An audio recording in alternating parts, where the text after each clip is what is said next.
This playlist, this is an introduction for what's going to be a long playlist about how to properly help and give the best information possible to your patent counsel. And I'm going to explore a lot of details about why it is I don't get that from my inventors and why that makes my job so much harder. 1, I need my inventors to better understand the elements of a patent disclosure. 2, patent drawings.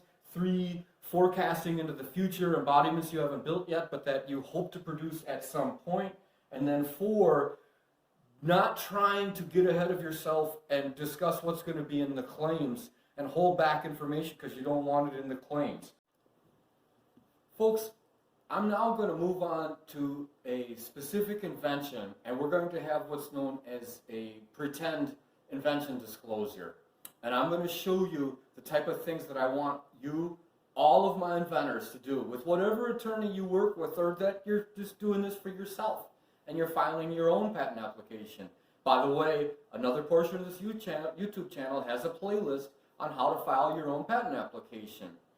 But however you're going to use this, with my law firm, with another patent counsel law firm, with no counsel at all and filing it yourself, or haven't decided yet, there are some things that you can do to help any of these 3 processes. Things not just that you can do, that you need to do. That if you don't do this, your invention is going to be shorter and potentially be too thin, and in some ways be a disadvantage when it comes time to actually obtaining the patents. Okay, everyone, do me a favor. I hope the audio is okay, because I'm hand-holding this portion of it. The invention is going to be some combination of these standard items that I just happen to have lying around. Part of the reason I chose them is because they're disparate, they're small, but they're things that you're likely to be familiar with. Here's, for example, what we'll call the core of the invention. This is the remote to one of my computer monitors. What I'm going to do is ask you as an inventor, if this was part of your invention, show it, turn it, profile it in front of the camera, and then open it up. Also, I've only got one hand to do this, so I'm a little clumsy.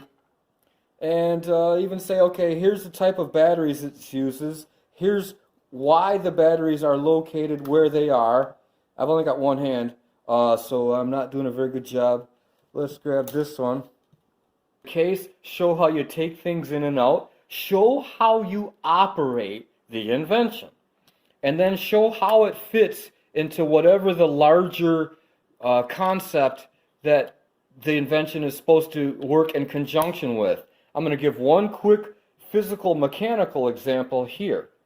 Show how it goes in and out of this. I don't know why anybody would want to do this, but demonstrate, show the profile of it like I said, but also show that going into some fitting or some location where the invention sits and where it operates. And then next, if there's some kind of tool or something needed to press the buttons or do something with the operation, show how that tool works. I just use these because it's a manual device and it has, let's just pretend it has something to do with this device. I deliberately chose things you're familiar with. This is a type of wire cutter. And I only chose these as a way of conveying the principles of an invention disclosure. When you make a video for your patent counsel or for yourself that you're later going to decompose into an actual patent disclosure, these are the kind of steps you need to take. These are the steps you need to be familiar with. Show the thing in its fitting context. Show it separately from its fitting context, isolated and by itself, with all the various different features. Take things apart. Take things in and out. Make that part of the video that you send to your patent counsel, or that you, using the principles and instructions in this YouTube channel, that you break down and describe yourself. This just happened to be sitting around. I just found this recently.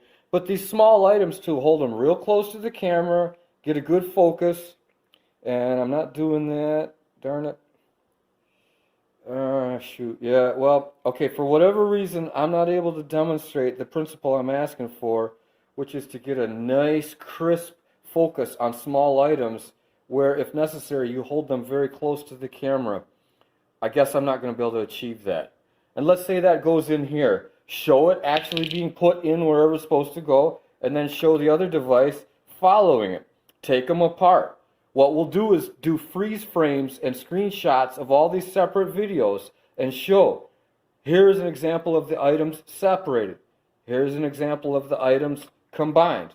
Here's an example of the items being operated in some way. I don't know what. But you need to tell your counsel all this. No matter who the patent counsel you choose, the one thing I can guarantee, none of us can read your mind. None of us know what is in your mind. We only know what shows up in the video, and we'll do the patent disclosure based on that.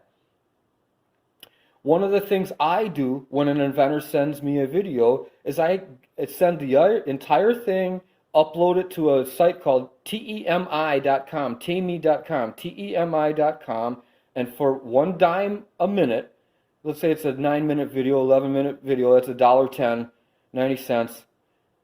They transcribe everything that's in there, and then I use all of that in the patent application. Now, let's say that your device also has a mobile app component. I don't know what and I don't know why. I'm going to use the example of Android. Obviously, apply this to, doggone it, apply this to iPhones as well. But notice the bottom drawing there, we've got the arrow and the circle and the square.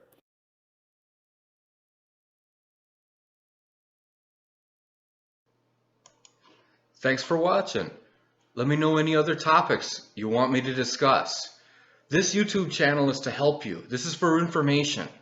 I want to hear from you, and I want to know what things are on your mind.